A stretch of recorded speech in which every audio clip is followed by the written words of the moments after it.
He's got one foot in the frying pan and one in the pressure cooker. Believe me, as a bowler, I know that right about now, your bladder feels like an overstuffed vacuum cleaner bag, and your butt is kind of like an about to explode bratwurst. Hey, do you mind? I wasn't talking when you were bowling. Was I talking out loud?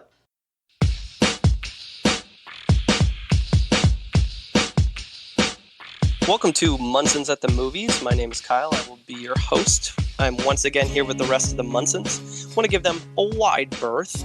He's what is called a born loser. A real Munson. And talk a little bit about what's going on in their worlds. Case, you're up first this week. I'm embarrassed to say, boys, that I double booked our podcast, with giving blood. I had to figure out a way to do both. I ran over and gave blood, and one of the benefits of being a little bit stressed out and a little bit running low on time is I gave blood very quickly tonight. It took me like 4 minutes and 12 seconds, and I looked at the lady. She goes, "Oh, you're done already." And I jokingly said, I was like, "Oh, man, like I must have been bleeding as fast as like an open wound." And she so seriously looked back at me and goes, "Oh, no, sir, you would have been bleeding a lot worse than that." You've clearly never seen an open wound before.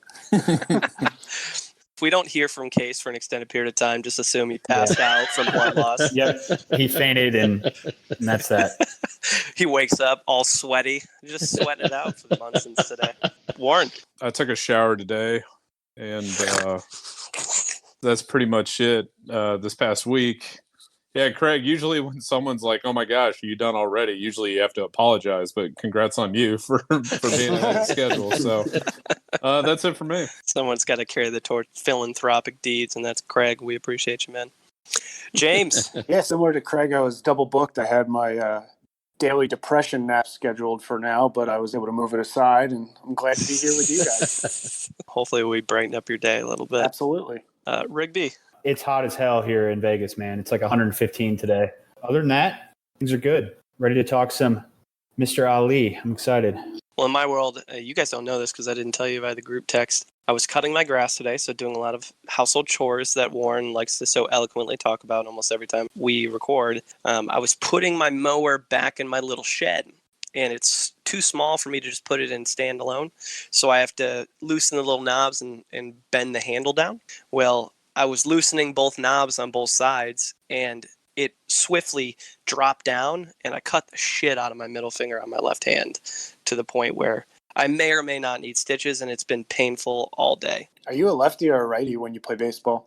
I'm a righty, so that's a good thing. All right, so you're still good. That's all that matters, man. The rest of that doesn't matter. Well, and I texted my captain. I was like, good news and bad news. Cut my hand, good news.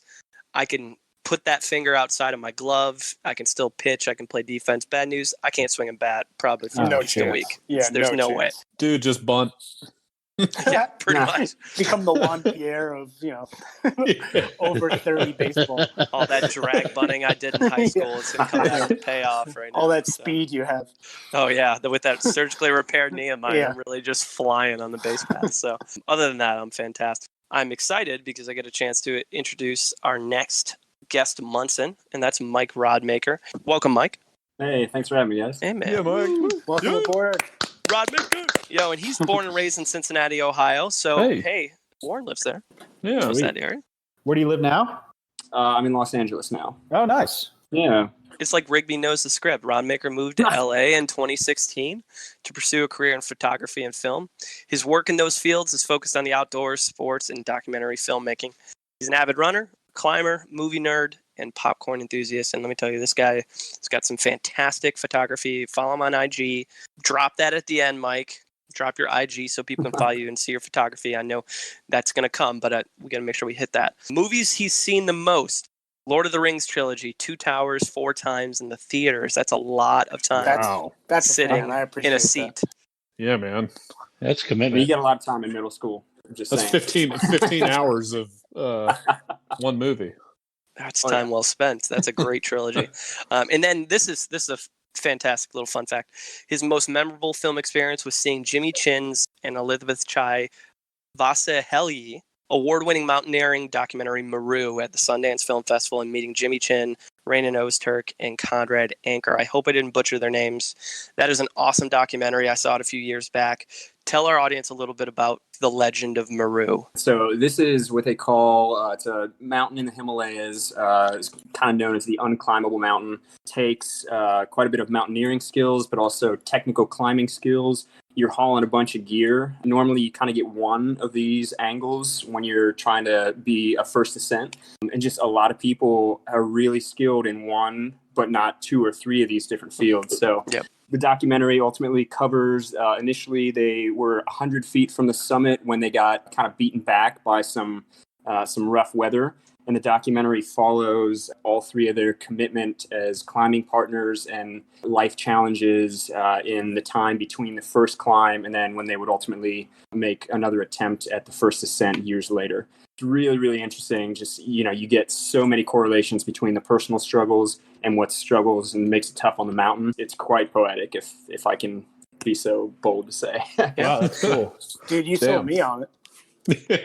Isn't Jimmy Chin the same guy who was part of the Free Solo project? Yeah, so Jimmy is a professional climber. He's known Alex Honnold for years and years, and he and his wife co-directed that one as well, and obviously met a whole lot of commercial success and certainly award success with that one as well. And I didn't look that up and just set it up inauthentically. I'm sitting there thinking, because I'm comparing Meru and Free Solo, and that I forget what the name of that mountain is. That El Capitan. Yeah, but Meru, I remember it's like this super flat surface. It's not nearly as big, but the skill set it took to climb that was just crazy. Yeah, the shark's fin is amazing, and it helps that Jimmy Chin is a National Geographic photographer. Mm-hmm. Yeah, that'll help your documentary project for sure. So, well, Mike, we're glad to have you, brother. Hope you enjoy your guest months and experience, man. Yeah, super excited. Welcome aboard, Let's Mike. do it. We got birthdays. August 27th. Warren. Yeah, what a great day for birthdays. First off, we got Peter Stormare from Fargo, Armageddon, The Big Lebowski, and the Imaginarium of Dr. Parnassus, not to be confused with Mr. Megorium's Wonder Emporium. Also Until Dawn with Remy Malek. Yes. But did anybody see the Imaginarium of Dr. Parnassus? It was like Heath Ledger's last movie. Nope. No. It sucked absolute ass. Mr. Megorium's Wonder Emporium. Yeah. That's what I think of when I hear that. Yeah, exactly. So how old is Peter Stormare? He looks old as fuck. He's looked old as fuck since Fargo. I know. I'm going to go 60 on the dot, Warren. 67. 55 for Case. Let me get 58. Give me American components, Russian components. All made in Taiwan. 63. James, 67 on the dot. Holy shit. Damn. He's old. Like Wow. He looks good for 67. No, it's because he's looked bad his whole life. Yeah. He's looked 58 since Fargo. And yeah, then, 30 years ago. Yeah. And then as Carl Hungus in The Big Lebowski, he looked like 30. So next up, we got Aaron Paul, Breaking Bad, BoJack Horseman, Van Wilder, and K-Pax. K-Pax. He's in K-Pax? Yeah, he's in K-Pax. You think Warren wouldn't do his fucking homework? Come on. I thought for sure you were going to say Need for Speed. Yeah, that's too low hanging fruit. Aaron Paul. I'm gonna go with. I think he's 38. 43. I was going to go 42. I'm going to lowball you, James. 44. Oh my god. Box you right in. All right, well, if we're playing that game, Rigby, I'm going 45. Oh my lord. He's 41. All you guys went over except for Hickman, right? You went 38? Yeah. I went 38. Price is Right rules. I'll take it, All baby. right. We got one more. Last but not least, we got Mr. Paul Pee Wee Herman Rubens from Pee Wee Herman, shit. Blow, Mystery Men, and Dunstan Checks In. American classics. He's. I think he's older than we all think. So I'm gonna go with 64. 58. 61. 67. 65. Paul Rubens is 68. Oh, nice. Oh, Rodmaker. That was getting Mike. the win. Yeah, we love a guest Nice. W. So that was all the birthdays for today. Seriously, nobody else had a birthday today. It's crazy. So we had 5 actors that we pulled off our mega list. Those 5 were Jeremy Hawkeye Renner, Billy Crystal, Sandra Bullock, Diane, Bird Lady's sister Lad, and as we have previously discussed, Mahershala Ali, born Mahershala Hashbaz Gilmore. And that's who we're going to be digging into today. So given that he clearly has changed his name at some point, it's going to be an interesting discussion. As always, we'll get started with a little trivia from James. Yeah, Mike, so to give you a heads up here, I'm going to do 2 truths and a lie. And the lie is always an actual fact about one of the cast members of the Fast and the Furious franchise. So I'm going to read off 3 facts here, and you're going to guess which one is the lie. Before I read off those facts, though, everyone in the Munson group chat was aware of this fact, and I was not, so I'm not going to include it in one. But he actually played 4 years of Division I basketball at St. Mary's, where he was quite a three-point shooter. He got a scholarship to play there and shot 35% from 3. Damn. I'm not going to include that because apparently all you guys already knew that. I didn't know that, but I thought it'd be cool for our listeners to hear that. I wasn't aware he was that athletic. That's pretty badass. Aside from that, I will get into the other 3 facts. Start with number 1. His father was a professional Broadway dancer who also had a role in the Malcolm X movie. Fact number 2. Before acting, he was a rapper who had collaborated and performed with notable artists such as Talib Kweli on the song It's Like That. And fact number 3, his mother, aunt, and grandmother are all ordained Christian ministers, despite him being a devout Muslim. Dude, I don't know. That's a really fucking good, man. So I'm going to say it's number 2. I know he was a rapper. I don't think he did some collabs with them, and that was definitely Lucas Black from Tokyo Drift. Damn, that's really good, James. I'm going to go 3. Give me 1 for the lie. Yeah, I'm gonna go with 1 for the lie as well. I am going to say that that Paul Walker's dad was actually in Malcolm X, and it was not Mahershala Ali's dad. Yes, well-known activist Paul Walker. Fact number 1 is in fact true. His father was a professional Broadway dancer. Actually had a role in Malcolm X with Denzel Washington. Fact number 3 is also true. His mother, aunt, and grandmother are all ordained Christian ministers, despite the fact that he is a devout Muslim. And fact number 2, sometimes it's just so obvious, it's hitting you right in the face. It's clearly a ludicrous fact. Yeah. But here is where I tried to trip you guys up in case you did the same research I did. Mahershala was a rapper before he started acting, and in fact actually did collaborate with Talib Kweli, only it was on his mixtape called Curbside Service. It's Like That is a ludicrous song. Curbside Service is Ali's actual mixtape. He's actually a huge hip-hop fan, and he creates hip-hop-based playlists that he listens to in order to get into characters, and he does it for each one. Wow. And he's even actually named his cat Nas, so I respect that as well. Yeah, Nas is great. Mm-hmm. Those are good, James. Yep. You're getting damn good at that. We're on your trail. Yeah, he figured us out. I got to trip you guys up somehow. I got to make it like almost the same facts. That second fact sniffed of ludicrous, but let's let it they're on number 1. Okay. Well, let's talk a little bit about Mahershala's snapshot in box office history. Yeah, he's easily one of the more stable or steady performers we've had with the movies that he's been a part of. Really only 2 bombs, right? Crossing Over, which I had to do extra research to find out he was in that movie, and that movie ended up losing $15 million.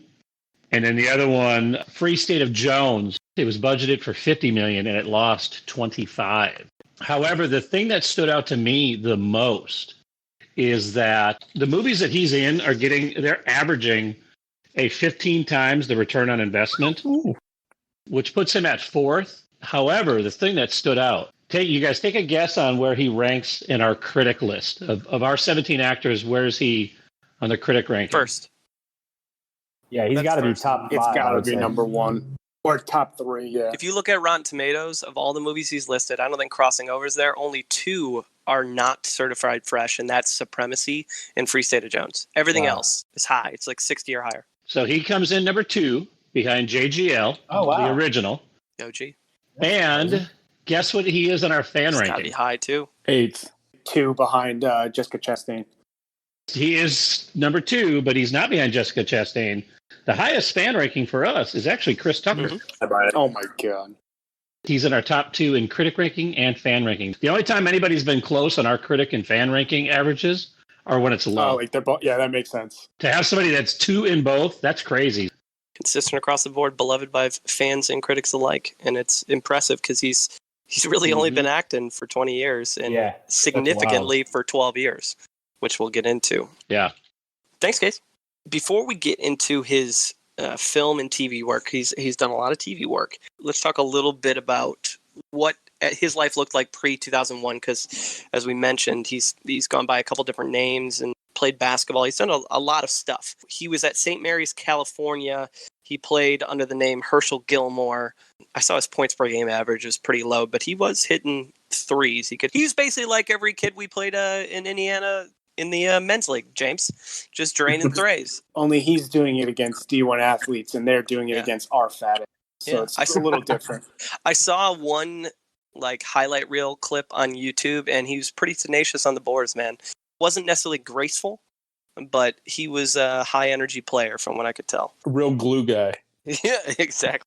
While he was in college, he started to dabble in the world of acting, and he got to start with doing poetry slams. That's what first intrigued him into that. And then he was in a play called Spunk. And then after he graduated, he was an apprentice with the California Shakespeare Festival. And then he went on to NYU, got his master's in fine arts there, and graduated in 2000. And that's also when he converted to Islam in 2000 and changed his last name from Gilmore to Ali. His first name, Mahershala Hashbaz, is a biblical name. Don't ask me to cite the exact place in the Bible, but it's a biblical name. A lot of really interesting things before he started his acting career in 2001. So 2001, he's in a show called Crossing Jordan. That was his acting start. Played Dr. Trey Sanders. That show went on for 2 years. And then he did, typical of a lot of guys getting their start in acting. He was in a lot of one episode drops of different shows. So he was in Haunted, NYPD Blue, CSI, The Handler. So a lot of just cameo appearances, just getting his face and his name out there. And then he was in a movie called Making Revolution in 2003. Again, more TV work, 2003 in Threat Matrix. And then really what's considered his first breakout role in TV, he was in a show called The 4400. He played a character named Richard Tyler. I guess what's important to note about that show, it had a 3-year run, and he was in all the seasons. So it was a pretty prominent role early in his career. As James had mentioned before, he is used to have a rapping career as Prince Ali, and he released 2 albums. He released Ensemble in 2006 and Curbside Service in 2007. I've listened to Curbside Service on Spotify the other day, and I didn't hate it. It's very lyrical. It is. And I appreciate people who go that route, but that's not something you'll bump at a party, so it's hard to kind of break into the rap world when you are trying to get a message across immediately. First thing people want to hear from you is like, hey, I want to play this while I'm dancing. You cannot do that to any of his songs. It makes sense that he's collabed with Talib Kweli and Loves Nas. Of course. They have very similar styles when it comes to rapping. So all that leads up to 2008, and we run into his first feature film, and that's The Curious Case of Benjamin Button. Warren. I remember watching this probably about 2010, and came out in 2008. So I watched it again, finished it up yesterday. It's like a 2-hour and 40-minute movie, so it was like a 3-parter. The movie itself, I think a lot of people probably know the general premise. Brad Pitt plays a guy named Benjamin Button who ages in reverse. So he was born like a wrinkly old nutsack of a man and then dies as like an infant at 84 years old. And so it's interesting because it was one of the first real movies that they did. They digitally imposed Brad Pitt's like an aged face over older people. They really did it just about as well as The Irishman, all things considered. This movie was like, it was a much more boring Forrest Gump kind of story where it's like this guy who goes on these incredible adventures and he's this like completely different person, travels all around, meets a lot of really interesting people. But it's just kind of funny that, 12 years later, I think we're all kind of laughing knowing that like, well, it's no wonder they cast Brad Pitt in this because he actually probably ages in reverse anyways. So he looks better now than he did in 2008. Mahershala has a really small role in it, but he plays Taraji P. Henson's love interest, and they are kind of like the adoptive parents of Benjamin Button. When he is born, his mom passes away during childbirth, and his dad has no idea what to do, and he's mad. And so he abandons him on the doorstep of this like old folks home that Taraji P. Henson and Mahershala kind of run together. So he's only in it for maybe 5 minutes or so. You know, he's kind of this like initial character. He's kind of grounding for Taraji's character because she's like, I'm going to keep this kid. This kid's here for a reason. She was struggling being able to have a kid, and so this was like a sign from God. So he's kind of in and out, but they show him getting older. Is Brad Pitt is getting younger in the movie. It's shot beautifully. David Fincher did it, and he's done some incredible movies. But really great cast: Brad Pitt, Cate Blanchett, Taraji P. Henson, Jason Fleming, Tilda Swinton. It's pretty impressive film-wise. Like, it won Academy Awards for like best makeup, best visual effects, things like that. And that's really all the movie should be known for. I mean, it's really, really fucking long. It was based on a book by F. Scott Fitzgerald. I guess they did it justice. I didn't read the book because if it's a 2 hour and 40-minute movie, it's probably an 800-page book, and it's an anthology, bro. I'm not fucking touching it. I don't think I ever met anybody who was like, "Oh, that movie thumped." It was like, yeah, it just wouldn't. I love David Fincher. Yeah, in my eyes, he's never made a bad movie, including this one. Mm-hmm. While Ali, I don't really remember his role very much in it. I do remember Taraji P. Henson being awesome in it. Yeah. Cate Blanchett obviously being awesome in it, and Brad Pitt. The one thing I would say about it is that it was too long.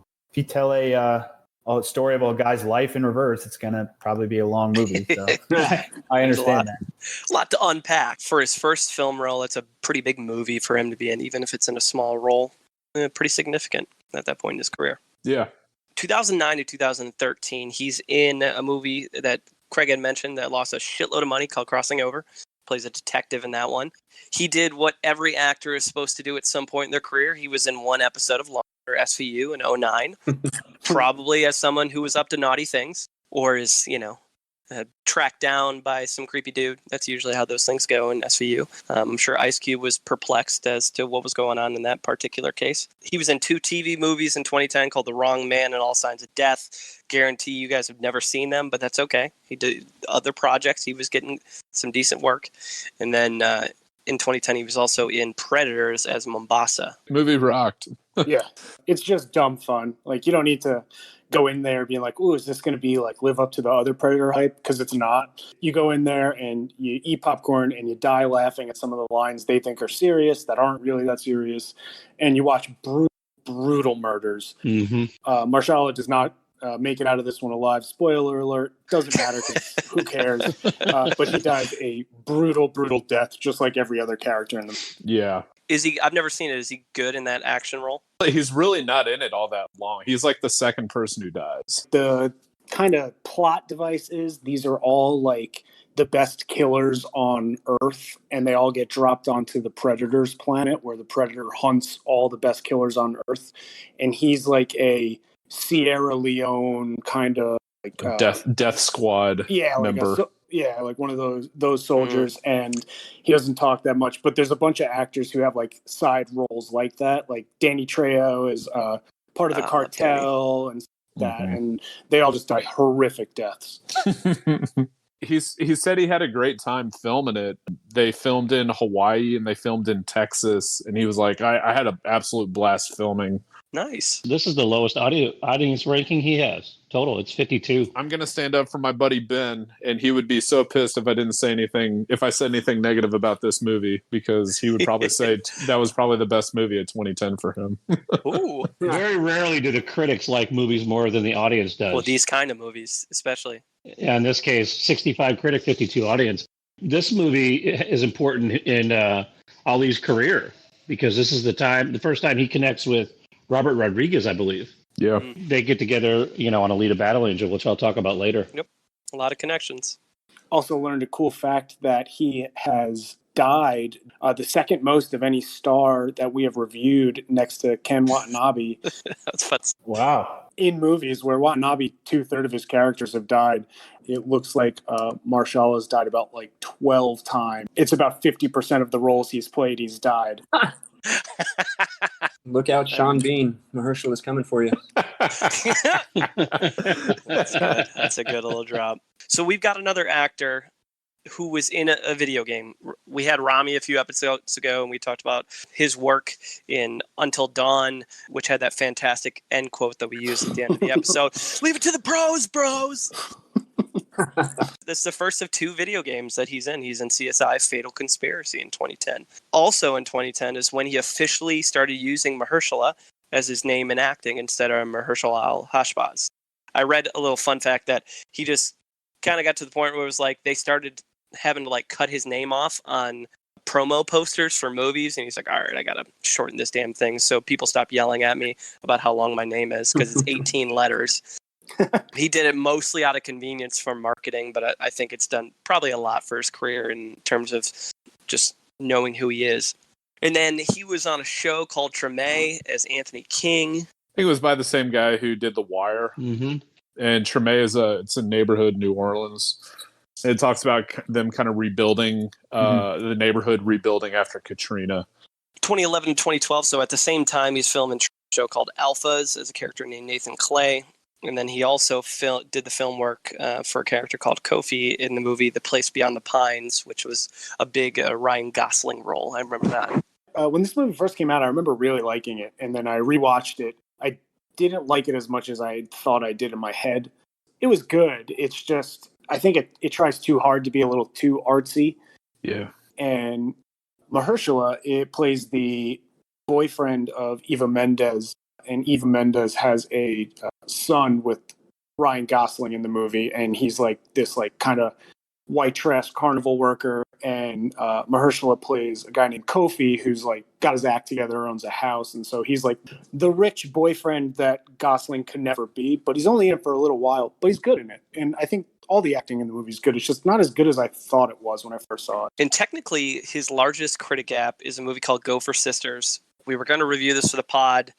We struggled to get access to it. We finally did about a day ago, but by that time we had already changed gears. So I was kind of digging the vibe. It's got like a Taken vibe to it.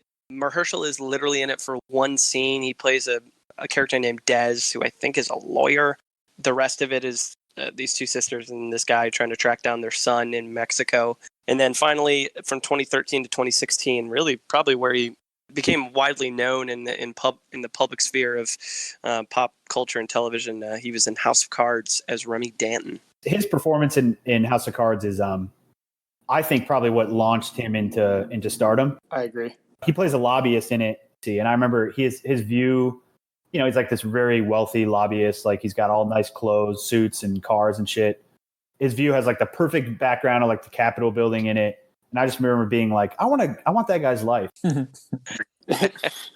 He's very like charming in it, but also very intense. I think that showed his acting skills and really set him off to be the star that he is today. I mentioned to my wife that we were reviewing him. She goes, "Oh, that's the hot guy from House of Cards." Yeah. Yeah. I just remember watching it. He's got such a powerful presence in that show. Anytime he's 100%. On the screen, like you're locked into him. Especially when you got some big names around him too, and there's a lot of drama in that show, but he really captures it. Yep. At least that's what stuck out to me. Yeah, I think charisma is the word that I would describe him. Just like he just oozes it. He's got a magnetic personality on screen. He does. In most of his roles. 2014, we hit his lowest critic score. This is by far the least successful project he was in. It's a movie called Supremacy. It's got a 28 from the critics on IMDb and a 5.7 from the audiences. And on Rotten Tomatoes, it's a 27 from the critics, but an 84 from audiences. So what? I don't think I've seen a gap that big before. That's huge. That means this movie fucking rules. Yeah, Warren is now intrigued. 2784, you say? Tell me more. It's 1,000 user ratings too. Did anybody watch Supremacy other than me? No, because I thought it sucked. Okay. Now I hear it's awesome. Well, what's weird too is usually if there's a disparity, it's usually on IMDb. Usually users would rate it higher on IMDb than Rotten Tomatoes. And just my background of searching films, this one it's almost 30 points higher on Rotten Tomatoes from the audiences. So it's pretty wild. Mahershala's character is in it for technically 2 scenes. It's really 1 scene, but it's chopped up into 2 different scenes in the film. If you haven't seen Supremacy, the basic gist is it's inspired by real events. I say inspired by real events because there's some creative license here. There's a white neo-Nazi played by Joe Anderson who was in prison for 15 years. They never tell you why. Something related to his neo-Nazi buddies. He gets out, and the day he gets out, he gets picked up by this woman. They end up getting stopped by a cop, which is Mahershala Ali. All they show you on the front end is a very quick exchange. Next thing you know, it's assumed that this character kills the cop, Mahershala's character. And then they go escape. They hide in a house. The dad of the family is played by Danny Glover, who is pretty excellent in the movie. Danny Glover, it was a good reminder of how good of an actor Danny Glover is. Danny Glover, there's family. It's not his original family. He's a stepdad for these, 4 kids and his wife. Derek Luke plays his son, who they don't have a relationship, but he's like this really energetic cop who's trying to solve this murder. So the movie centers around them trying to find these 2 who killed this cop, who are hiding in this house and navigating a lot of racism. Lots of N-bombs being thrown. Lots of racial stereotypes, typical stuff you would hear a neo-Nazi say from like American History X or any other movie similar to that. Even though his role is small, the entire movie is dedicated to that cop who was murdered, because in real life, this guy escaped or got out of jail, killed this cop his name was Frank Vasquez Trejo. He's a Hispanic guy. So they changed the skin color of the cop to fit the narrative of the movie of the black and white guy, going at each other. So I think that's part of the reason why critics shit on it. There's not much to say about Mahershala's character. He doesn't have to do much. He just has to die in the street. That's pretty much it. He has to say, "Show me your license and registration." 50% of the time he dies. Exactly. Yeah, 50% of the time he's dead every time. Every time. If you want to say he did calm cop asking for license and registration, well, he did that, I guess, pretty much textbook by the book. That's all I'll say on that front. How much money did it lose, Craig? Yeah, it lost $1.8 million. That's not that bad. That's not too bad. Well, it's not that bad considering it had a $2 million budget. Never mind. That's horrific. I'm sorry. They got that $2 million. They got Glover and Luke for that. Well, good for them. Moving forward, 2014 to 2016, he is in both of the Hunger Games Mockingjay Part 1 and 2 as Boggs. He's in a movie called Kicks in 2016. I like how we just skipped over the Hunger Games, like one of the most successful movie franchises of the last 10 years, because none of us have seen it. Yeah. Let's keep going, Kyle. It was the Hunger Games. You ever heard of it? Anyway, now on to this movie you definitely haven't heard of. Instead of watching the Hunger Games, I watched The Condemned, or like any one of those other movies featured a bunch of WWE rock stars just killing each other on an island. 12 Blocks, The Marine. I mean, hell, Predators is a better version of this. Mm-hmm. I've seen both of them, but I have nothing profound to say or positive to say, so I figured I would just keep moving on. It's a very successful book, I've heard. Let's just say this. He was in 2 big blockbuster films in a really successful franchise, which has given him access to younger audiences. Mm-hmm. Yep. That was nice of you. Yeah. Factors into our pop culture aspect of the Munson meter that we'll hit later. There you go. And then finally, in 2016, he was in the Free State of Jones as a character named Moses. Never seen it. The end. Like you said, Kyle, I do remember it. It did have a huge star leading the movie, Matthew McConaughey. I remember seeing the trailer for it. I'm like, meh, not for me. Apparently, a lot of other people thought that way too, because it didn't do very well at the box office. I think it had a 47 on Rotten Tomatoes. It had a ton of hype. I just remember everybody going, ooh, that was a collective letdown. His highest critic score was in 2016. It's a little project called Moonlight. Don't know if anybody listening has ever heard of it. It may have won a major award, and James is going to talk about it. Now, a positive spoiler alert, he actually won his first Academy Award for this role. And this movie rocks. And I will read the synopsis and my thoughts. And if you disagree with me, I'm just going to say right now, you're just a homophobic racist. So you're either on one side or the other. And that'd be that. So the synopsis of this movie is young African-American boy named Chiron. It is all about him kind of grappling with identity, his sexuality, while kind of experiencing the struggles of being a kid in living in poverty and kind of not understanding what is going on and finding himself. It's told through three different perspectives at three different points of his life. So one of the segments is when he's a small child, one is when he's a teenager in high school, and the other is when he's like a young adult. I think it's like late 20s, maybe early 30s. Mahershala actually plays Juan, who is only in the first part of the movie, and he's like a local drug dealer who ends up becoming a father figure to Chiron after he kind of finds him in a crack house where Chiron was like hiding to escape school bullies.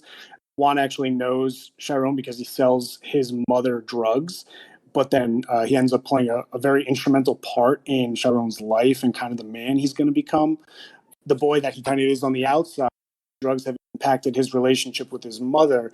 He also is impacted the inside by his relationship with Juan. So Chiron's evolving sexuality is shown each of the three acts of the movie, and it's slowly kind of revealed to the audience, where this movie teaches the audience kind of how to watch it, and it doesn't hold your hand through the process. So by the time you kind of figure out where this story is going, you're like, wait, I must have missed some things in the first part here.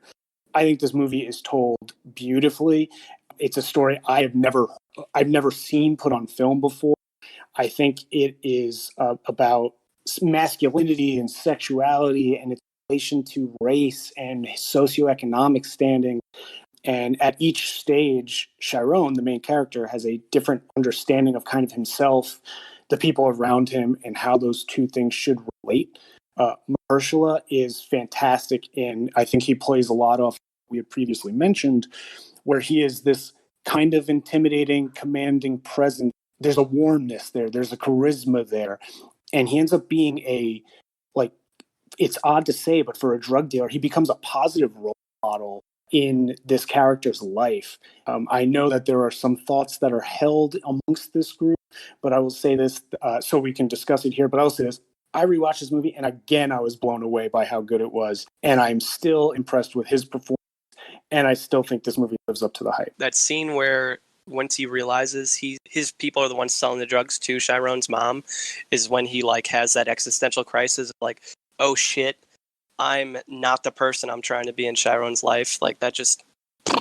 Oh, that was my favorite. I love it too because Chiron, as a kid, is sitting at the dinner table with him, and just asks him, "Are you a drug dealer?"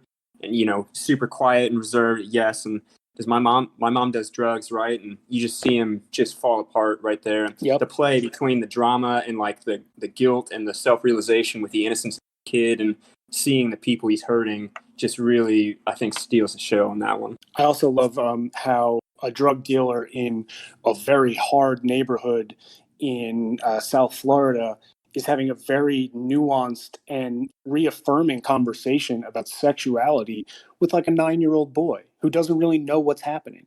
It's a 9-year-old boy who eventually grows up to be gay, but at that age, he's asking questions that like a 9-year-old would ask, which is, how come everyone is picking on me and everyone's calling me these homophobic slurs? Mahershala's character is navigating that conversation really well and like being reaffirming to this young boy. It's just a very interesting story that I think is told very well. I like the movie, I'm not going to lie. And Mahershala obviously crushed it. He won Best Supporting Actor for it, as James mentioned. And everything that you said, James, about Mahershala's performance, I completely agree with.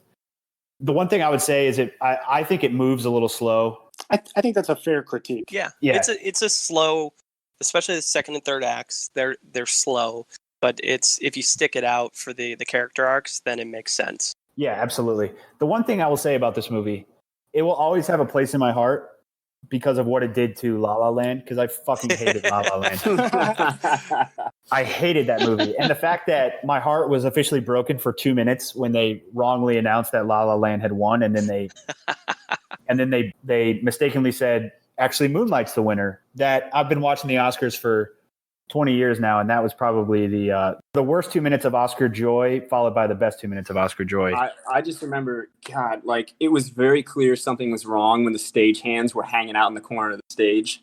And Yeah. it was like watching a train wreck. It was hard to watch because I like Warren Beatty and I like Faye Dunaway. Those two together are great. But they just they got, it was definitely the people from I can't remember the accounting firm who it handles all the ballots and stuff. But PwC. Price Waterhouse Cooper. Yeah, they were the ones who obviously fucked it up, and I think those people got fired. But poor Warren Beatty and Faye Dunaway had to take the blame in front of everybody. But back to Moonlight, this movie rocks. It's definitely like a 70, like 75 to maybe like 78 range for me.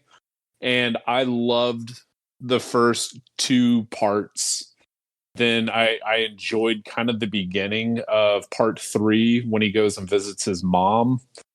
But then it just it really kind of fell flat for me at the end. Like I thought the young kid was incredible. And I thought the teenage kid was very great as well. It is a little slow, but I just, for me at the end, it didn't really have this moment where I was just boom, this ultimate, just this last punch that just kind of pushed it over the edge. And I was waiting for something like that to happen, and it just never did. And so it was just kind of not completely fulfilled. Right. But I mean, it is beautifully shot. It is a very the close-ups, the intense close-ups. That's Barry Jenkins. It's a very powerful story, and it addresses so many things. First film with an all-black cast, first LGBTQ-related film, and the second lowest-grossing film domestically to win an Oscar for Best Picture. And also, this movie made me start loving Janelle Monáe. Oh yeah, she's great. Yeah, she's incredible in Hidden Figures as well. The most underrated actress of this movie is Naomi Harris in her role as the mom. She's so hateable. Holy yeah. She's so hateable and commits so hard. Oh yeah. Absolutely brutal. The scene in Moonlight when he finally stands up to the bully in the second act. Awesome. I damn near fucking jumped out of my chair. The second I knew it was coming, and I was like, I think he lets this guy off too easy. I think this is too easy, and he's going to jail for years afterwards. I was like, hell yeah. The music for the whole build-up and everything. Yep. What's he going to do? What's he going to do? He just treats it like a WWE match and just roasts. I'm surprised somebody hasn't dubbed Lawler and JR over top. Oh, God. Oh, no, don't do it. No regard for human life. All right. Well, that's Moonlight. Good discussion. All right. 2016 to 2017, before we talk about the stand-in for Largest Critic Gap, he was in Marvel's Luke Cage series on Netflix. He played a character named Cornell Cottonmouth Stokes. He was the heavy in that one, and I think a damn good heavy in that show. Dude, I rewatched it. He was the best part. He's the best part. It's not even close. It's not even close. He's the best part.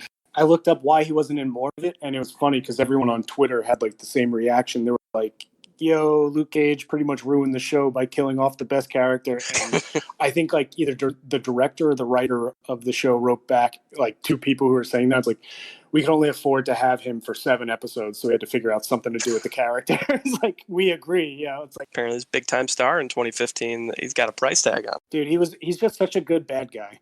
I would imagine Feige already had him pegged for Blade, and so he was you might be right. He was get him the fuck out of this. Yeah. Well, we can't have to kill him off, and we'll resurrect him as a new character in Phase 4 and beyond. Yeah, James, I've learned by watching a lot of his stuff. I think some of the best work he does is as a heavy. I think he's good. He's just a good bad guy. It's the presence. It's he commands your attention, and when you're oh, he's kind of charming, but he's also a little intimidating and scary. And when you could play that into I'm a mobster and drug dealing kind of kingpin, it's damn, he was the best part of the show. Yep. Mm-hmm. So also in 2016, we see him pairing up again with Taraji P. Henson in Hidden Figures. He played Colonel Jim Johnson. Movie rocks. And Janelle Monáe. Yep. Yeah, that's true. I watched this for the first time last week. Oh. Same here. It was just because I never got around to watching. I remember my wife watched it a couple years ago. She watched it on a flight. And she was like, "You got to watch this." I was like, "I would, but I got all these other shitty movies I got to watch from the free TV." I loved it. I loved the story was great. All the acting was incredible. It was a lot of fun, and it's one of those movies. Even though you know like how it goes because you've seen all this shit happen in so many different movies, you still feel like a lot of tension with the spaceship and everything, and then they really drive home obviously the point with the discrimination and everything. His role in it was not much. He was a perfect character to come in and be that like father character to the family, and that little scene around the kitchen table was moving for sure when he proposed. And then 2017, he was in one episode of a show called Comrade Detective, which is, I think, available on Prime. Is it Prime or HBO? One of the two. And then because we couldn't cover Gopher Sisters as we had planned, as large as Critic Gap, we picked another movie that had a Critic Gap. It wasn't as large, but still a couple points away from each other. And this one was Roxanne, and Rigby has got this one. Yeah, so Roxanne originally premiered at the 2017 Sundance Film Festival. The movie is based off the life of a female rapper from 80s New York named Roxanne Shante. The movie basically chronicles her, her upbringing. She comes from kind of a rough background.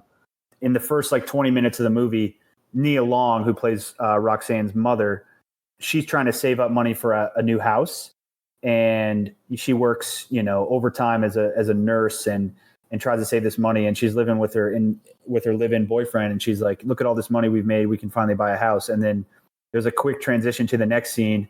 And it's her talking about how the guy ran off with all the money. And she's like, this is what happens when you trust men and all this stuff. So it just showed that was a good introduction of the kind of life that Roxanne lived growing up.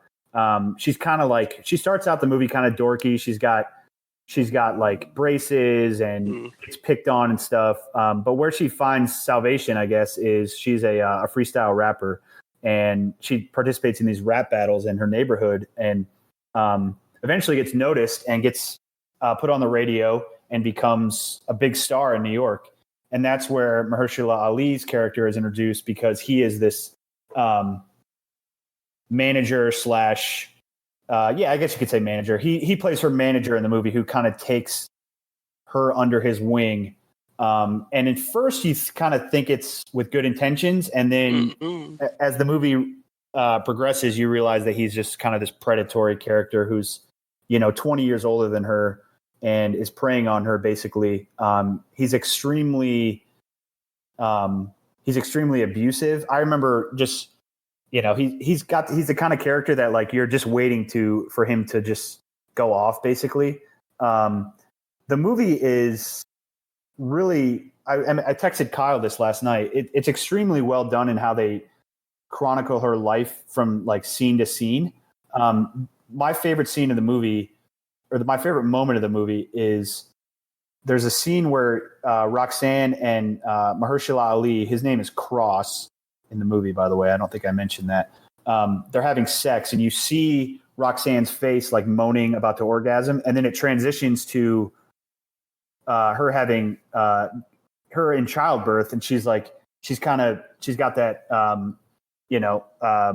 look on her face that painful look on her face, like she's going through childbirth. For lack of a better term, I don't really know how to describe that because I don't know, Warren, you want to help me out here? What's an orgasm? Not an orgasm. It's what's the woman's face when she gives birth to a child. Anyway, so it goes from her having sex to her giving birth to her getting dragged on the floor by Cross. It was literally, it went from scene to scene to scene in like 10 seconds. I thought that was genius how they did it. I saw it probably 6-7 months ago, so relatively recently. I watched a few scenes because I wanted to get a feel for Ali's character. But I thought it was a decent movie. They did a decent job, I think, telling that girl's story.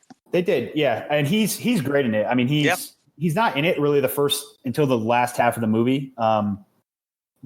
In the first scene you see Mahershala Ali, you kind of know he's going to be a sketchy character because he sees Roxanne and her friends in this bodega or this deli in New York, and he's like, "Hey, can you watch my kid for a little bit? I got to go run out and do something." And he just like disappears for like hours. So you kind of already know that this character is going to be kind of sketchy by the end of the movie. And then he just becomes extremely abusive and goes down a dark path. It was good. I liked it. Nia Long was great. I would say, and Shantae Adams, who plays Roxanne Shantae, she was fantastic. She's literally like in every scene. I was impressed with it. It was a good watch. I don't know. I don't have the critic gap scores off the top of my head, but it sounds like it was. I guess 7 to 10 points. It wasn't huge, but yeah. So it was for not being able to watch the designated largest critics gap. This was a good one. I enjoyed it. Readily available on Netflix if you're listening and want to check it out. Yep. Mike, were you at 2017 Sundance? I don't think it was 2017. Because maybe 2016. Okay. It premiered on Netflix in March of 2018. So obviously, It looks like Netflix bought the rights to it in December of 2017, after almost a year after Sundance. 2018 brings us, I guess, in terms of the actors we've covered, the first actor we've covered who's won more than one Academy Award. And that's for his work in Green Book. And we're going into a Munson's Choice on this one. So if you're a first-time listener, when we bring on guests, we cover those main 5 categories, and then we give our guests the option to select a movie. And this one was kind of a no-brainer. If Green Book wasn't going to be in one of the categories, as his other Oscar-winning performance, it's definitely going to be the one we're going to hit. So, Rodmaker, walk us through it, man. This was definitely one worth covering. Couple notes on. This was Peter Farrelly's drama debut, done solo, not Farrelly Brothers, just Peter on his own. You can definitely feel in some of the lighter moments of the movie, which I think was definitely enjoyable and really added some of the wider appeal. As you know, Best Picture in 2018 and gave Mahershala Ali second Oscar, both for actor and a supporting role. Just kind of cursory, if you haven't seen it, Green Book follows kind of a virtuoso classical pianist, Dr. Don Shirley, played by Mahershala Ali, and his driver/heavy, Tony Lip, who is played by Viggo Mortensen. They're on a performance tour of the Jim Crow South in the 1960s, so we're in a high racial tension period piece here. Tony Lip comes from a poor Italian family living in the Bronx and sort of a casual level of racism. We're introduced to fairly early on in the film. Scene, I think it was, where he throws the glasses out of the plumbers, much to his wife's chagrin. And so that sets up a little bit of kind of this unlikely friend's tale that you would expect. Ultimately, Tony Lip's got this no nonsense, just get the job done, working class man to him. And so we're off on that lane. Meanwhile, throughout the movie, Mahershala's character, Dr. Don Shirley, obviously brings an upper class, a dignified, and a principled performance to the screen and the role that he plays. Most of the first act, we see his character kind of coaching Tony Lip on some of the manners and just smoothing out some rough edges. That's where you get a lot of those lighter moments of humor, and it's definitely kind of what you'd expect of the movie so far. It's not really until the second and the third act where we start to see a little bit more vulnerability from Dr. Shirley. He's painted as kind of this loner, distant from his family, and it culminates in what's the best scene in the movie for me, which is an argument after being pulled over by a racist cop in a sundown town. I think it's Mississippi, where Tony tells Dr. Shirley that he's blacker than he is as a man living in the Bronx compared to Dr. Shirley's castle above Carnegie Hall. It's a great scene. They get into it quite a bit, and Mahershala's got a line in there that really makes up what I would say is the strongest moment, where he says, if I'm not white enough and I'm not black enough, what am I? Yeah, it just hits you pretty hard there, and gives you some solid perspective. The film received quite a bit of criticism, kind of all over the board on this one. A lot of criticism for its kind of feel-good buddy story take on what's a much deeper race issue that's not really addressed. The Shirley family actually came out with a public statement condemning the film. And so just again, for context, Tony Lip, or I guess his name is Tony Vallelonga, his son, Nick Vallelonga, is one of the writers on this film, drew from a lot of his father's stories and perspectives and audio tapes. And so a lot of the criticism came from, we see this whole movie from his perspective, and the Shirley family said they weren't contacted, that a lot of the portrayal wasn't legit, and that, like, you know, Dr. Shirley was the best man in his brother's wedding 2 years after this tour. And so he wasn't estranged, he wasn't lonely, and they felt like it kind of shortchanged his perspective, which obviously when you're dealing with an issue and a film in, you know, the Jim Crow South, that's a pretty big omission to kind of leave out of this one. The strongest point of Mahershala's performance, and I would say the film as a whole, is the rapport and the chemistry that he and Viggo Mortensen have. It's pretty apparent, I would say, from the beginning. Absolutely. Yeah. I like Green Book a lot. It obviously got hated on by Spike Lee because That's my favorite. That's my favorite interview. Is there something about Green Book that offends you? This is what I'm trying to get. Offend? Are you British? Yeah. Are you British? I am. Let me give you a British answer. What's my cup of tea? Not my cup of tea. Spike Lee hated it because obviously it not only did he have Black Klansman as a competing movie, but I think Spike Lee's main criticism with it was that it portrayed the white man helping the black man, basically, and it sort of downplayed the role, the power that Craig Shirley had in society. That's what I think the criticism was, from what I recall. Correct me if I'm wrong.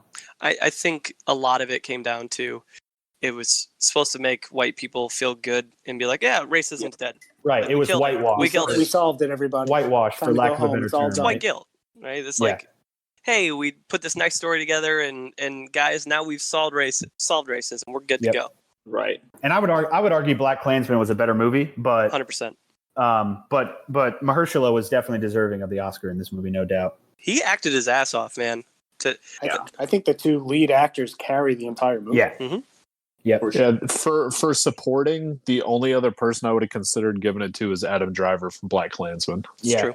Because that movie rocked, and he was fantastic in it. My thoughts on this movie are that the criticisms are all justified. It's about as subtle as a piano falling on someone's head with some of the scenes, but I still enjoy it. Yeah, absolutely. It's a warm, good feeling movie. Yeah. When he shows up for dinner at the end, you're like, oh, yeah, it's my heart. Exactly. And it's like every criticism that I've heard is accurate criticisms. But the two main actors clearly have a chemistry, and it's just like a feel-good story. Yep. And I admit that it's clearly dumbing down very serious issues, and it's still just fun to watch. Yeah, I agree. I remember reading a review when it came out at the time that said it's as warm as a Christmas sweater, and I agree with it. Warm and cozy as a Christmas sweater. I agree. It's extreme. Like it's just like it's Hollywood, you know. It's like meant to make you feel good, and that's what the movie did. Where would we be if we didn't end the movie at a Christmas dinner? Yeah, absolutely. I know we are a collective group of white people, and I think we've got. Yes, I enjoyed watching it. It was a movie, but I was uneasy because I was. Like the worst thing said in the movie was directed towards Viggo Mortensen's character, and he like acted on it. And it wasn't the worst thing, but like they made it seem like that was the pinnacle of insults.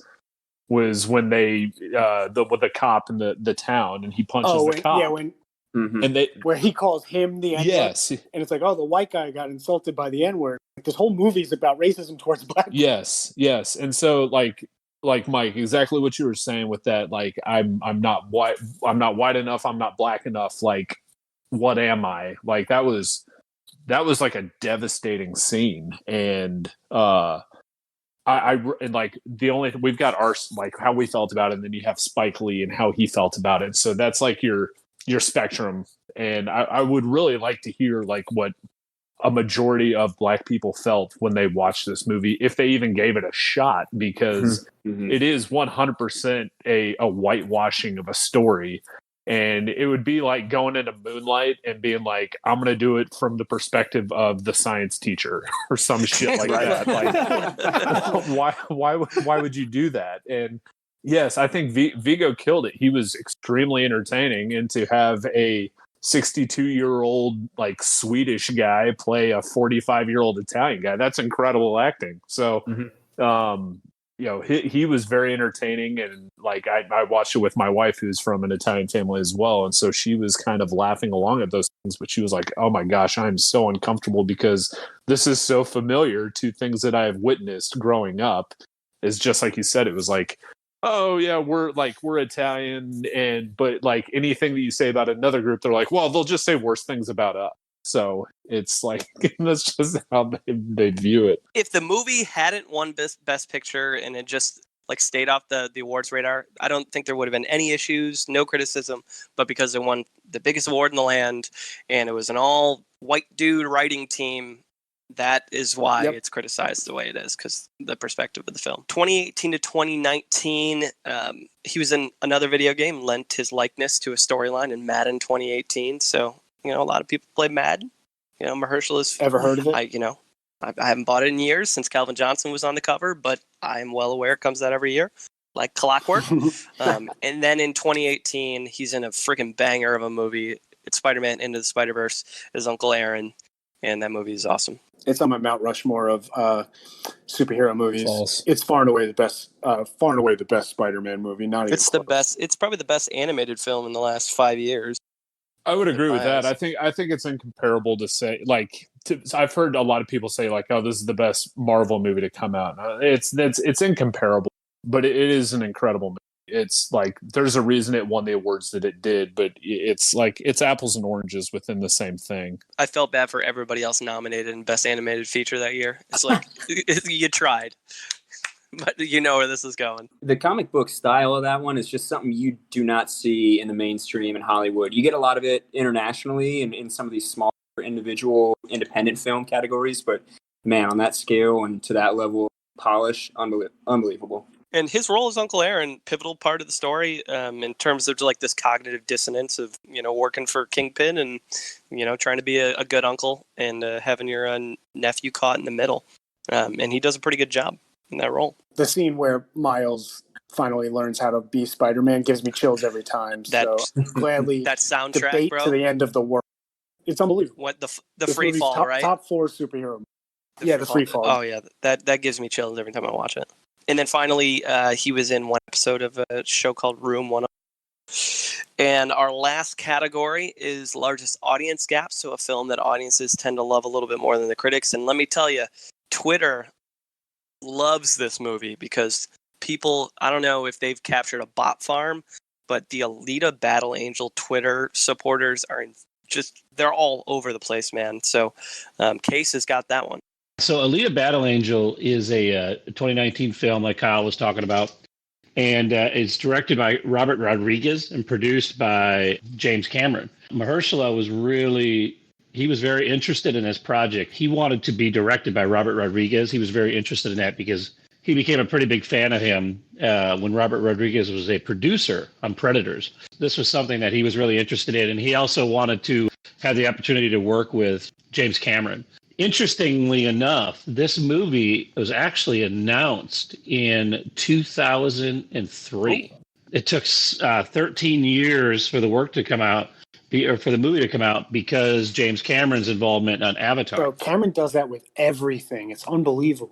It took Alita Battle Angel fans a long time to get this after it was announced. But at the same time, Cameron incorporated a lot of the technology that I was about to say. He was developing and use, that he was using in Avatar. To make Salazar look like that, it probably took a lot of years to make it look good. It's incredible. This movie is visually stunning. Yeah. We talked a couple weeks ago about, or a couple episodes ago about The Fifth Element and how well that built worlds. I mean, this movie, it does a fantastic job of visually just creating this space that these characters can live in. And it was a really neat movie to watch. I'll just jump out of it in front because I know James likes to know this. It's a 92 audience, 61 critic. I'm firmly on the side of the audience. I just really enjoyed watching it. One of the reasons a lot of the critics don't like it is a lot of the backstory is built in the anime series that this is built on. So you have to kind of be a fan of this world to be caught up. Some of the characters probably weren't as developed as a lot of critics liked, and maybe some of the storylines, we kind of jumped around a little bit more than normal, and that's one of the things critics didn't like. But I thought it was a really good movie, and I enjoyed it. But the basic premise of this is Alita is a cyborg that Christoph Waltz's character finds, who helps people with amputees, and he helps fit them with robotic arms or robotic legs and different things. And so he basically rebuilds this cyborg, sort of not knowing what she is. He kind of has an idea, right? And so he basically rebuilds her, and she's kind of this super being. She becomes friends with this neighborhood kid named Hugo, and he introduces her to rollerball. And she kind of gravitates towards this physical sport and is obviously good at it because she's just far superior than others. She's a specimen. She is a specimen. That's right. You know, the movie's kind of going back and forth on that storyline. Well, the greater picture is you see this giant ship that's over this huge kind of, I don't want to call it a slum, but this huge city that's clearly dilapidated. And meanwhile, you have this big ship, and that's called Salem. That's like the nice place to live, and that's where everybody wants to go. Yep. And a lot of the people are really motivated to try to get their way into it. That's where Mahershala Ali's character, Vector, comes in. Vector is kind of like, what would he be, a commissioner of the rollerball league? Yeah, he's the Roger Goodell of. Yeah. He's a piece of shit. He's the architect. And one of the interesting things that Ali said in an interview was he never looks at his characters as being a villain or a bad guy, because it kind of depends on what angle you're looking at that person. So he wants to play that person as justified as he can and let the audience decide. And so I think that's one of the reasons that he does villains so well. But at the end of it, to me, it felt like a prequel to 2 or 3 movies in a series. They're definitely going to do sequels. It'll just take Cameron 20 years. They just did it so far out of, like, the order was terrible how they decided to do this. Yeah. I was intrigued by the graphics and everything, but the rest of the movie they should have just cut out the entire rollerball thing. Oh. I wanted all about her as the army force that she was a part of. Yeah. Leading up to all that. Like, that would have been so much cooler with the big battle that they fought in space, which ended her up to where she was. Yeah, or even just focusing on her as that hunter warrior where, she's a bounty hunter. Yeah. Tracking down cyborgs. That would have been a really interesting I thought the same thing, Warren, outside of the fact that it was just kind of cool watching this sport that they're creating. Anything fantastic script wise. And yeah, it was 100% just like visual, like overload, but it was so detailed and everything. And there were some incredible, very small cameos in the movie. That's kind of Cameron's go-to, where it's, look at this really cool visual effects I'm doing, and also the most surface level story you've ever seen. Yeah.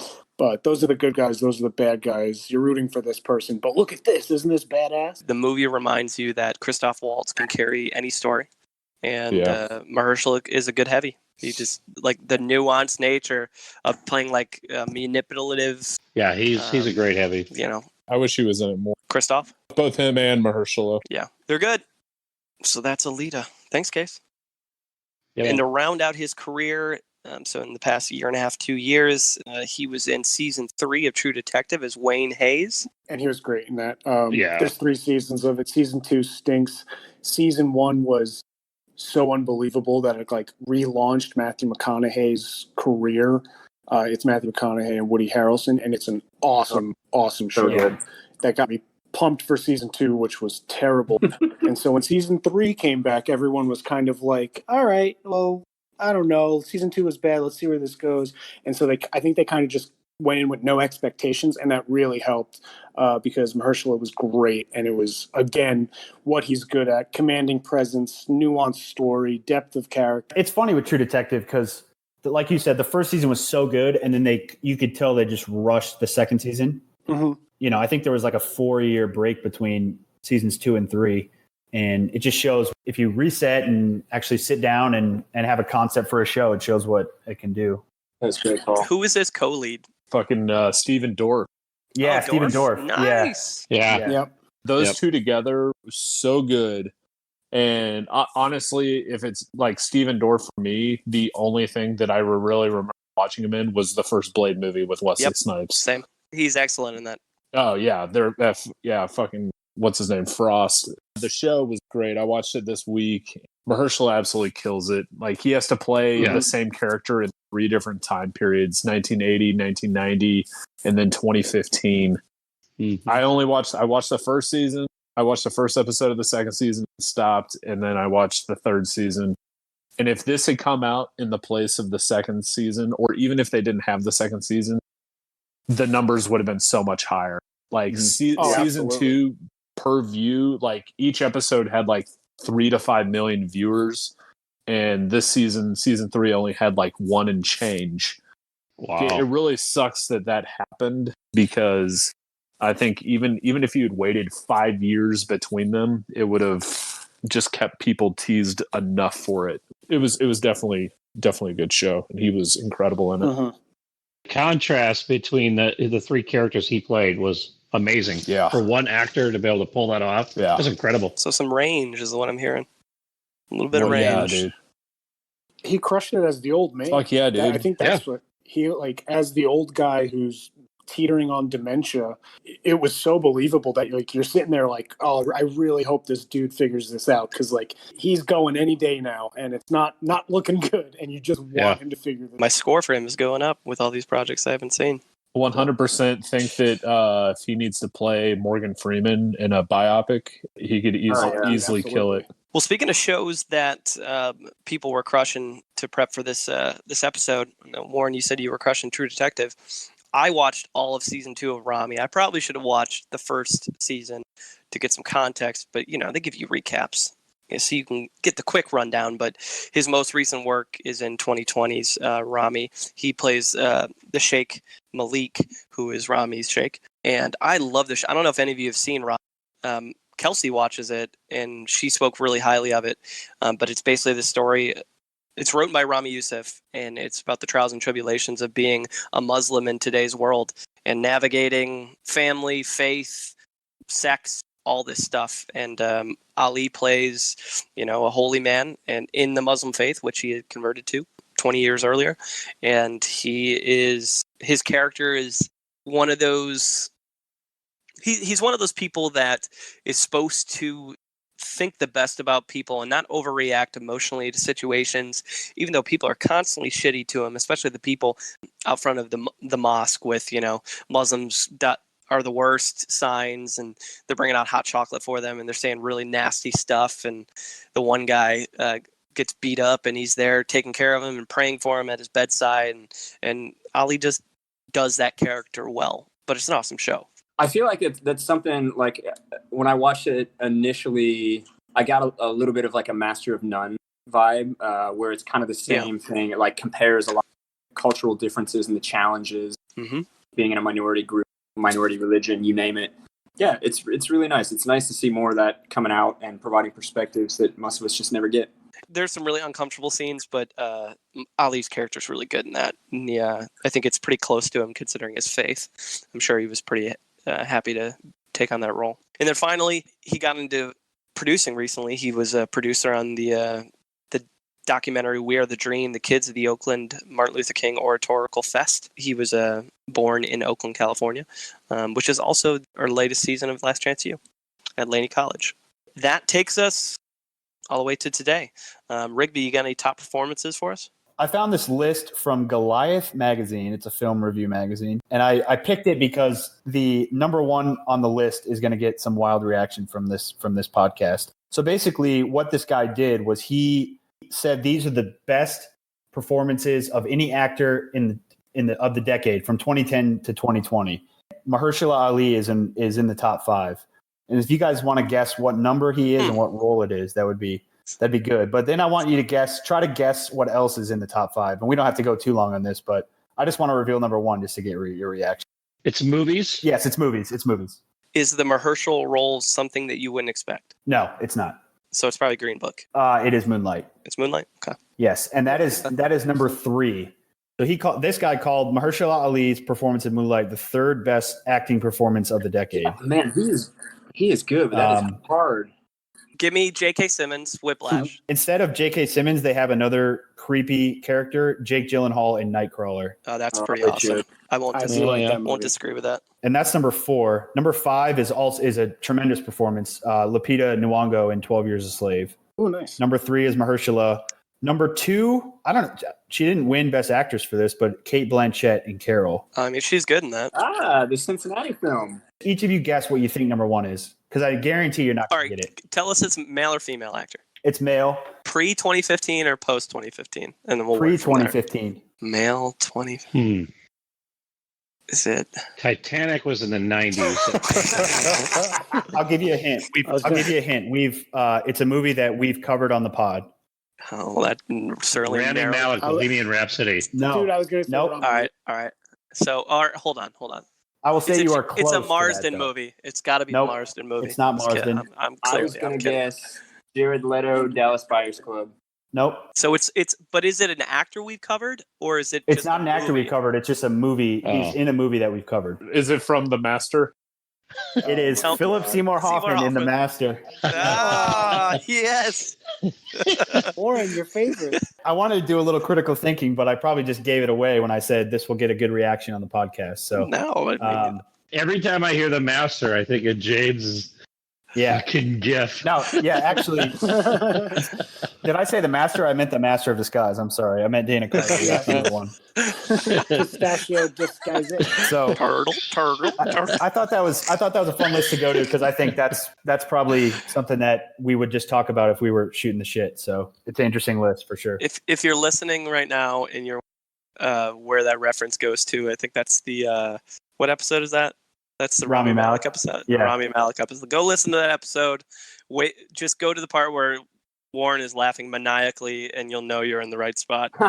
So it's like the 56-minute mark, I think, something like that. Don't go watch the movie. Just go find a field and go lay down and watch the grass fucking grow.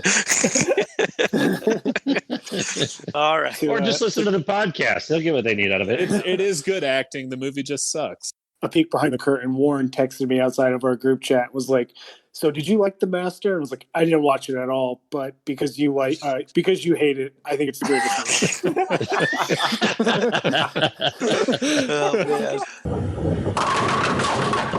movie." Time for the Munson meter. We're going to get into some reviews. If you're a first-time listener, what we do is we rank every actor that we cover on a scale of 0 to 100. We look at their longevity, how long have they been in the game, how consistent have they been. We look at their pop culture impact. We look at their range as actors. Are they in a number of different roles? Are they a character actor? Right, kind of they pigeonholed into one area. We look at their awards footprint. We examine if they have any other talents outside of acting. We look at their personal life. How good of a human are they? And then we also reserve some space to give them some points if they've got a comedic side to them. So with all that, Warren's going to get us started. I think the first thing I really remember him being in, and I was like, holy shit, who is that guy? It would definitely be Luke Cage. I was just like, God, who is this guy? Who is this guy? And couldn't remember like seeing him in a couple other movies. And, you know, even though Predators is fantastic, didn't really remember him from that at the time. But like Kyle said at the beginning, on Rotten Tomatoes, his like hit percentage is better than anybody that we've covered in a freshness perspective.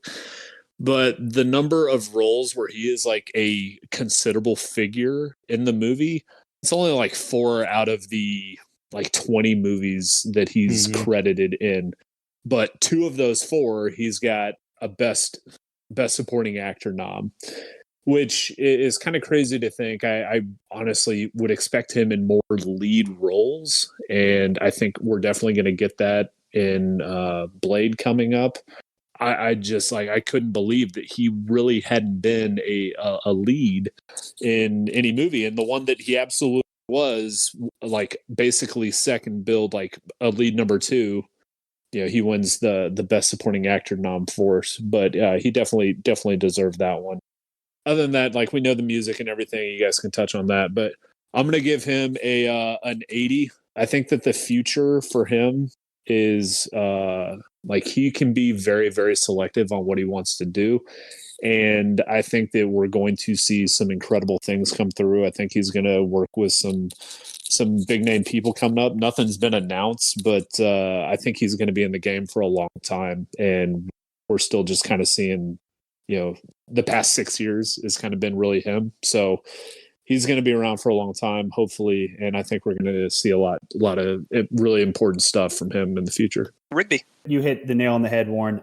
This guy's a total stud. The fact that he got started in my eyes, his career started on House of Cards, or his career launched on House of Cards, I should say. And then it's kind of just progressed from there. 2 Best Supporting Actor nods. The only African-American actor to win 2 of those, which is pretty impressive. And I think the sky's the limit with this guy. I mean, I could see him winning 2 or 3 more Oscars before it's all said and done, including a Best Actor, not just supporting. He can be the lead role in pretty much anything. He just got total charisma. He seems like a good dude, got good style. He seems just like he's like he'd be fun to have a drink with and just like kind of kick back and talk about stuff. No controversies that I'm aware of that to bat down his social score. So I'm going to give him an 85. James. What you guys had said, he lives up to the hype. He's only in movies that I apparently love other than the ones I've never heard of. I was actually shocked that he was in so many really good movies. I knew of the big one. I knew of Luke Cage, and I knew House of Cards. And House of Cards is where I was introduced to him as well. And I felt like he stole every scene there. And he pretty much has stolen every scene in every show he's been in. Mm-hmm. When it comes to the movies I've seen him in, I love him. He was the first Muslim actor to win an Oscar. He's one of only 2 black actors to win multiple acting Oscars. He raps. He's got a smooth jumper. He's awesome in everything he does. I think he is a Marvel movie away from being, a bona fide movie star and household name, even with a difficult name to pronounce. And I actually give him the exact same score as you, Rick. I'm an 85. Sweet. Rodmaker, you're up, buddy. You guys have covered a lot of it. So, without being a dead horse here, couple points. I love the guy's range in such a short career. One of the things that sticks out to me the most is I haven't seen him do anything that hasn't impressed. And I can't think of a lot of actors or actresses I can say that about. So that's pretty good.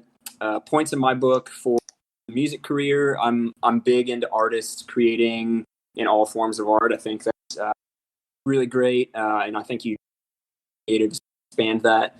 Hard to argue with 2 out of 2. I guess looking ahead, I think Warren, you said this. I want to see him get the spotlight all to him at some point. And I'm really curious now that he's got plenty of clout behind him. What's his dream project? What does he want to throw weight behind and EP and just knock out of the park? Because I think we'll see him do that at some point. Might be another award or something. And to confirm, he is the Mahershala. Pops up on my Google search. That's definitely. And if he's not a household name outside of people in the film and Hollywood industry, it's not going to be long before he is. So I'm going to say I had the same number. It's been back to back here. I'm going to stick with 85 as well. Only going to make a couple points because you guys have pretty much hit everything at this juncture. Outside of his Oscar wins, he's got 3 SAGs, 1 BAFTA, Golden Globe. He's got 3 Emmy noms, so that he's been cleaning up on the awards side and only really 20 years of work, 12 years of film work. I liken him a lot to Rami Malek in that they both haven't been in the game very long, but they have done incredible work in the short time they've been there. And much like Rami, we talked about, we wish we would have done the pod after he was in 007 or in the next James Bond movie. Much like Warren, I wish we would have been able to see Blade before we covered him, just kind of see what he looked like in a superhero role, because his range would only go up from my standpoint. The only area I'm knocking him on, well, 2 areas: comedy, because I haven't really seen the comedy chops from him, and then longevity, just by the nature of he's only been doing film work for 12 years. That's not stuff he can control, but just to be consistent with everybody that I cover, I got to give that score. So I'm actually going to give the lowest score of everyone up to this point. I'm giving him a 78. Case, round us out. I would like to see him not necessarily do any comedies, but I'm looking at the list of movies, and they're all very heavy, very serious movies. So at some point, I'd like to see him do something that's maybe a little bit lighter. He really kind of measured up in my book to Chastain. I really like his presence in the movies and the TV shows he's in. The thing that I think he's done the best in his career, I think he's chosen projects a lot better than everybody else has. For a new actor who doesn't always have the ability to pick great projects, to kind of take what you can get. I mean, he's hit home runs on every, even if it's a tiny role, he's hit home runs for the most part, other than Supremacy and Free State of Jones. He's phenomenal, and I really enjoyed watching all his movies, and I'm going to give him an 80. With all that said, Warren, what does that bring us an average? Gentlemen, we've got a new number one. All right. Mahershala Ali scores an 82.17, which puts him in at first. That's by a margin, too, because Janie barely... he's up by 0.7 over Janie. He's our highest score. That's awesome. All right, Warren, I know we touched on it a little bit, but what projects does he have coming? Blade, Phase 4, Marvel. Ever heard of those awesome movies that were like the first real Marvel movies that came out back in the late 90s with Wesley Snipes? Should be pretty badass. I really hope that they end up taking it even darker than what's expected out of the new Doctor Strange. We'll see how that goes, but it's still just like in the very, very early stages. He has nothing else going on that's been announced. There's a TV series, but I can't even really find him in the list of characters. So, Blade. He's going to be awesome. It'll be a big one. Oh yeah, he's going to kill that role, man. We're putting some actors on the wheel, and the wheel will speak at some point. And those 5 actors are Dev Patel, Rosamund Pike, Gugu Mbatha-Raw, Ben Kingsley, and Jason Sudeikis. Munson's with Rodmaker included. What do we think about that list? I don't know a good portion of the list. Ben Kingsley, baby. I want Sudeikis so I can keep watching Ted Lasso. Yep. That's true. I've heard good things. Ben Kingsley's probably the correct answer, but I don't know. Like Dev Patel, Rosamund Pike, and I'm going to butcher is Gugu Mbatha-Raw. Yeah. I can only name one movie per each of those people. So the fact that there is like 10 movies to choose from, I'm actually shocked. So I don't know anything about that. Dev Patel obviously came heavy into the game with Slumdog, and then has done a number of decent projects over the years, Lion, and some other good ones. I want Ben Kingsley just because we get to watch some old stuff, which I like, obviously.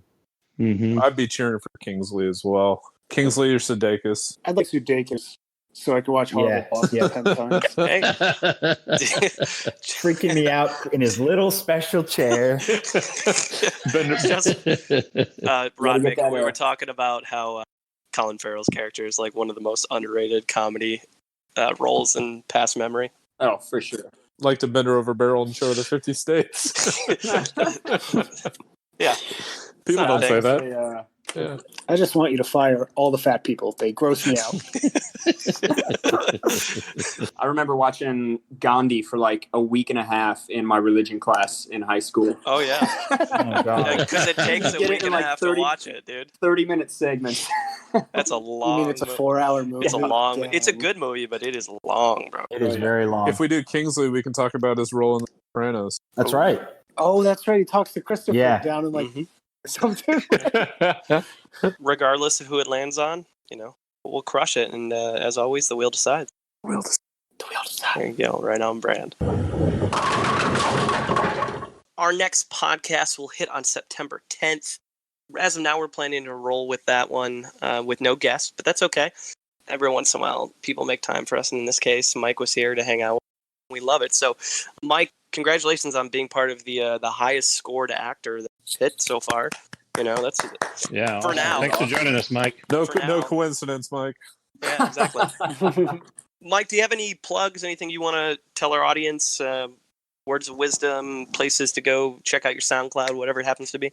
COVID has certainly given me the opportunity as a photographer and film guy, with work being a little slow, to focus on kind of refining some stuff. And I've actually really taken advantage of the time to print some of my finally, which has been super rewarding. For anybody out there, photographer, hobbyist, whatever, print your work. It's awesome. It's super rewarding to hang it on your wall or just to have it. Yeah, so that's been kind of my project as of late. I got a print shop going up on my website by the time the podcast hits here. And I'm just at www.michaelrodmaker.com. So yeah, if you got any empty space on your wall and you're looking to fill it, happy to help you out there. Hell yeah. But yeah, put my stuff on Instagram. I'm at mrodmaker there. And yeah, support independent film. Awesome. Hell yeah. I'm on board with it. We'll tag your IG and all the things, and we'll share your link out with our audience. That way they can check out your stuff, man. Good stuff. Appreciate it. We appreciate you being with us, brother. Yeah, thanks, Mike. It was awesome. Yeah, this was a good time. A lot of fun. Just to kind of send us out here, as always, you can find us on Twitter at Munson's at Movies. You can catch us on Instagram at Munson's at the Movies. You can email us, munsonsatthemovies@gmail.com. We love to hear from you. Please do interact with, troll us. Do whatever you need to. If you're a Russian bot account, just type the number 5, and that's cool too. We're down. And I hope that person is listening from Russia, and the hate will force our Russian listen numbers to go up. Hopefully that's where it takes us. Any final thoughts from the Munsons? You like my Biggie photo? Me too. You know what draws your eye when you look at that? The crown. Wanna know why? Because everybody wants to be the king. All right, Munsons out.